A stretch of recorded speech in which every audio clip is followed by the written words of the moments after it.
Good afternoon. Will England with the Sprint Product Ambassadors here today.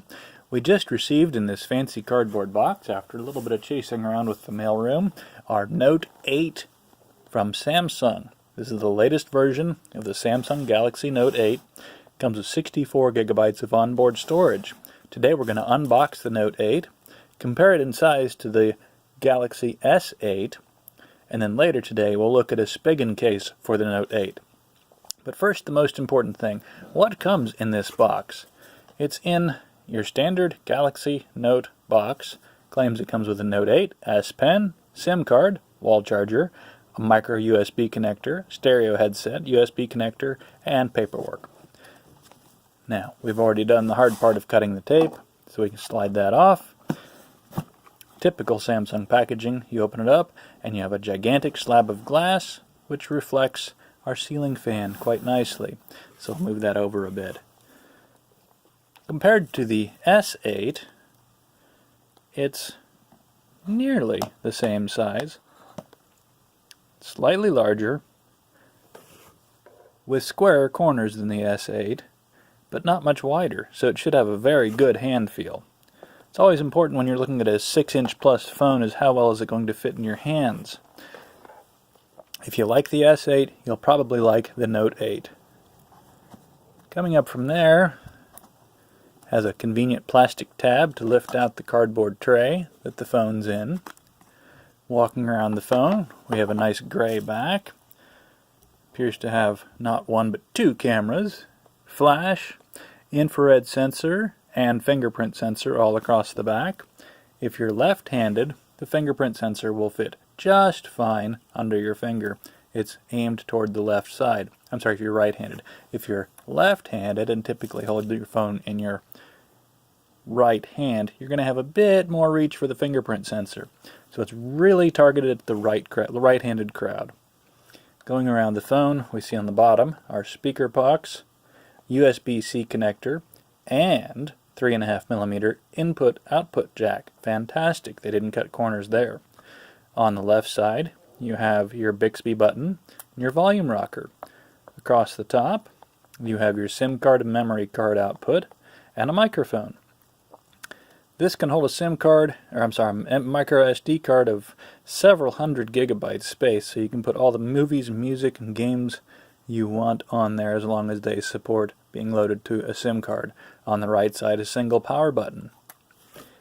We'll work on what it does later. There's no way to crack open the case to change the battery or otherwise. Underneath the phone, you have a flat black cardboard box with a push-out. You lift that up. Underneath, you have your SIM card removal tool to eject the SIM card and micro SD card slot. And then we have our connectors. We have a power adapter. They call it a travel adapter. We zoom in and we see that it is adaptive fast charging, which is good. We should be able to get a charge in just a few minutes. Zooming in, if we can get it zoomed in that tight, it will drop 9 volts at 1.67 amps, which should give you a good quick charge in very little time.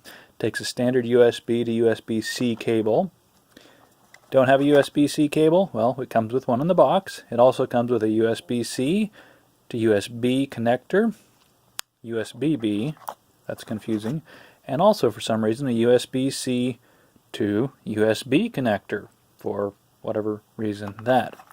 You don't need a USB-C to headphone connector because, fancy, this one already comes with a headphone jack. Included in here we also have another box. We open up this box and take a look. We have a set of headphones. Every phone comes with headphones, right? Not every phone comes with AKG-tuned headphones. These alone would set you back the better part of a $100 bill just by getting these headphones. They come for free with a nice tangle-free wire wrap on them, so they're not going to get all coiled up and nasty in your pocket and break the wires inside. So those should last you a good long while. We'll get to that. We have our USB to USB-C cable for connecting to our power adapter. And nicely enough, because people aren't all the same shape or size in this black package here, don't throw this away, this is not discardable packaging.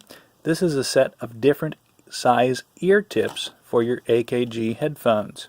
These ear tips go from small, medium, and large. Medium is typically installed on the headset, and if you have larger ear holes, you can easily install larger ear insulation devices. If they fit properly, you'll get better bass response, better sound quality all around. Here we have, and don't throw this away either, your jaws, and if you've used a Note before, you're used to the jaws and the extra pen tips. This one comes with, appears to be 5, 2 thick and 3 thin, as well as jaws to pop the pen out. Now let's take a look at pen gate. We have the pen. The S Pen comes installed in the Galaxy Note 8. One of the fun complaints on the Galaxy Note 5 was you could put it in backward, wedge it, and kill it. Well, let's find out. I've never used it. We take the pen out just by tapping it. We'll turn it around backward, and we'll try and shove it in there. It's not going in backward. So they've solved pen gate. Congratulations to Samsung. Well done. A new design feature. The pen stores securely, does not tap out. You're not going to have a DS stylus problem with this one. Fortunately, because pens are not cheap and they are electronic, the tab here will activate various functions and features on your infinity display so that you can circle, highlight, write, draw, and you've seen all the commercials. So that's what comes in the box with your Samsung Galaxy S8. Next up, we'll be looking at a case, the Spigen Galaxy Note 8 case. This is Will England for the Sprint Product Ambassadors. This is not a paid endorsement for Sprint, Samsung, or the Galaxy Note 8. I'm doing this of my own free will. I am provided the device free of charge to provide these reviews. Thank you, and see you next time.